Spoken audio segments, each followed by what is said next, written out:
जाजपुर जिले में गत 14 तारिख राति असीमा पंडा पाणिकोइली मेलन प्रोग्राम रे गीत गाइबाकू आसीथिबा बेले मंचरे एभली किछि कथा कहिथिले जहा दर्शकों को आश्चर्यचकित करथिला। असीमा पंडा कहिथिले ताली न मारिले भजन और पुराण गीत गाइदेवी। वास्तव में होली मेलन कार्यक्रम एक आध्यात्मिक कार्यक्रम। एथिरे दर्शक ताली न मारिले से भजन गाइदेबाकू कहवा अप्रासंगिक नुहे कि जहाकू नहीं यह वीडियो एवं चारिड़े भाइराल होबारे लागिछि।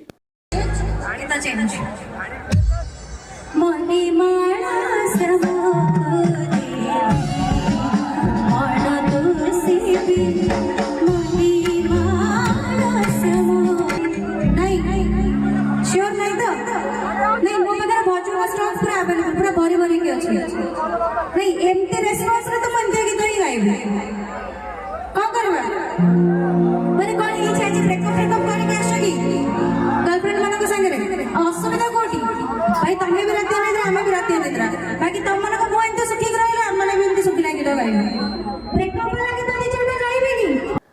असीमा को परी जणे सुनामधन्या गायिका जे कि दिने भक्ति गीत अबा भजन रु ही निजर गायक कैरियर आरंभ करथिले। से एठारे मेलन भली एक आध्यात्मिक कार्यक्रम रे भली मंतव्य देबा समस्त को व्यथित करिछि। या क्यों प्रकार कथा एथिरे से भजन गाइबा बा सुनिबा कोन पाप की।